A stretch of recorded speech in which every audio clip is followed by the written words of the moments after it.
Conclusión del libro de Esdras. Terminamos este libro que es muy corto, muy breve, pero aún así de verdad que deja un gran aprendizaje. Así que comenzaré resumiendo este libro con mis palabras.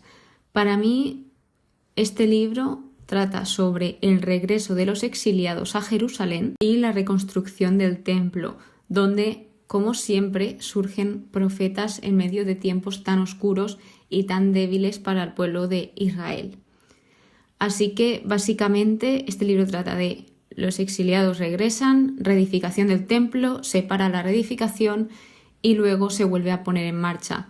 También nos habla del profeta Esdras, de Zorobabel, aunque de Zorobabel un poco menos, y de cómo actuaba el pueblo de Israel, los que ya estaban allí y no habían sido exiliados, los que se habían quedado y los que volvieron, donde aquí pues vemos que hay como sentimientos encontrados de que a lo mejor lo que hace una persona puede ser muy bueno para unos y muy malo para otros, o desastroso, mejor dicho. De modo que, como siempre, me gusta dividir este episodio en dos partes. La primera parte es en cómo definir o completar la frase de Dios es, refiriéndome a las características que más he visto destacadas en este libro, aunque he de decir que realmente esto es como limitar, pero no es mi intención limitar, sino mi intención es como que observéis en lo que yo más me he dado cuenta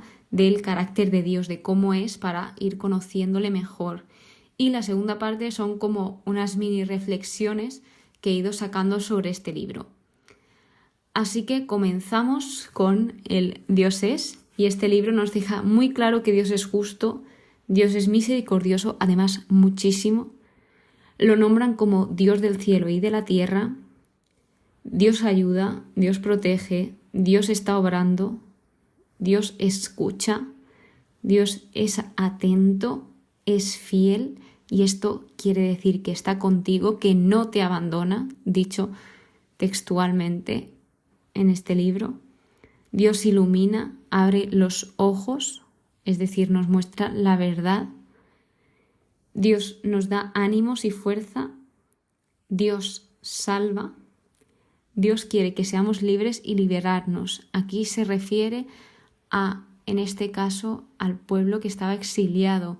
Él quiere liberarlos y que sean libres. Y ya no solo eso, sino que Él también quiere liberarnos de todas nuestras adicciones, liberarnos de nuestros pecados, liberarnos de aquellas cosas que nos están atando. Algo que destacar sobre este libro, y realmente creo que sería como las palabras resumen de este libro, es la mano de Dios. Lo nombra mucho, Esdras trata mucho con estas palabras. Y la mano de Dios, yo para entenderlo, primero he ido, ¿qué función tienen las manos? O sea, tú con las manos pues puedes realizar tareas, puedes ayudar a las personas, puedes abrazar, puedes proteger y una gran variedad de cosas. Entonces, esto, más específico, la mano de Dios simboliza esa protección, ese cuidado que Dios nos da con sus manos. Y luego también tenemos que Dios nos mueve el espíritu, el ánimo, el corazón. La segunda parte, que ya son las mini reflexiones y lo que hemos ido viendo a lo largo de este libro, hemos visto formas de orar, como cuando, por ejemplo, Esdras se arrodilla y extiende las manos hacia el cielo. Eso era una forma de orar muy típica del Antiguo Testamento. También que no hay imposibles para Dios, es decir, a mí lo que me impacta mucho de este libro es cómo, no sé si decirlo así, pero para que me entendáis, el enemigo como que permite que regresen a su tierra y encima ponen al pueblo a favor de Yahvé, de Dios. O sea, teniendo ellos otros dioses, pero los pueblos extranjeros tienen mucho respeto por Yahvé, por el Dios de Israel, y le temen, le tienen mucho miedo. De hecho, se les proporciona todo a los israelitas en Jerusalén para que ellos puedan llevar a cabo la reedificación de ese templo y todo lo que Dios ordenó al rey de Persia. Entonces también se ve como el yugo desigual trae problemas, conflictos. Al final esos matrimonios que estaban en yugo desigual, matrimonios mixtos les llaman en mi Biblia, solo trajo que problemas, divisiones, enfrentamientos. Así que mi recomendación es que cuando tengas que elegir pareja, porque al final la pareja se elige, no es algo que te obligan, intentes encontrar a alguien con tu mismo estilo de vida y nunca pienses que nunca vas a encontrar a nadie así, porque sí que hay millones y millones de personas en el mundo. Algún día encontrarás todo aquello que tú quieres, que tú deseas. También vemos la importancia en este libro de discernir nuestras decisiones, la importancia de qué decidir, y en este caso se ve esa decisión en grupo que toman todos cuando los samaritanos intentan ayudarles en la obra. Que al final la respuesta que les dan los del pueblo de Israel es algo que han unificado, una respuesta unificada.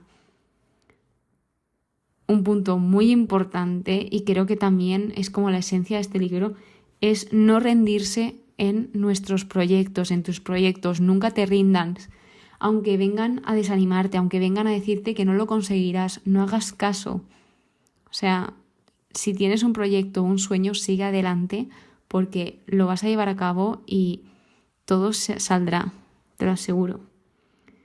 Luego vemos aquí cómo las personas buscaban a Dios, tanto las personas que eran del pueblo de Israel como las personas extranjeras, que todos tenían una sed de Dios muy fuerte. Vimos también qué era el ayuno y en qué situaciones se realizaba. Además apareció la confesión, que esto me impactó mucho, el confesarse, el quitar esa carga de nuestro corazón que nos pesa.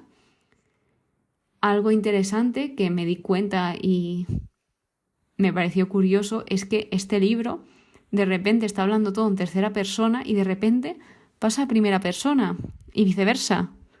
O sea, es algo que, supongo que tendrá algo que ver, porque si el autor es Esdras y Esdras ha escrito de él en tercera persona y en primera en el mismo libro, algún sentido tiene que tener. O si no, es que alguien también ha escrito sobre Esdras. Vemos también el ser agradecidos. Se nos dice que seamos agradecidos con Dios y con los demás. También nos habla de cumplir la voluntad de Dios, ese consejo que dan de cumplir la voluntad de Dios, porque al final la voluntad de Dios es lo mejor para nosotros, aunque muchas veces no lo veamos. Y por último, que siempre hay esperanza. Cuando los israelitas veían que no iban a salir de ahí, lo veían todo negro, todo oscuro, ahí apareció Dios, ahí obró Dios, movió corazón del enemigo, peleó por ellos y les dio todo a favor, les dio más de lo que necesitaban. Y de hecho al final los enemigos acabaron sirviéndoles a ellos. Así que si te encuentras en un momento muy duro de tu vida, muy oscuro, te aseguro que siempre hay esperanza, nunca la pierdas. Y esto ha sido lo que he aprendido del libro de Esdras. Es muy resumido, muy condensado. Claro que se puede aprender muchísimo más, pero esto es lo principal, lo que he ido viendo. Espero que hayáis aprendido. Muchas gracias por escucharme y nos vemos en el siguiente episodio, donde empezaremos el libro de Nehemías, que anteriormente era un libro con el de Esdras. Así que pases muy buen día y que Dios te bendiga.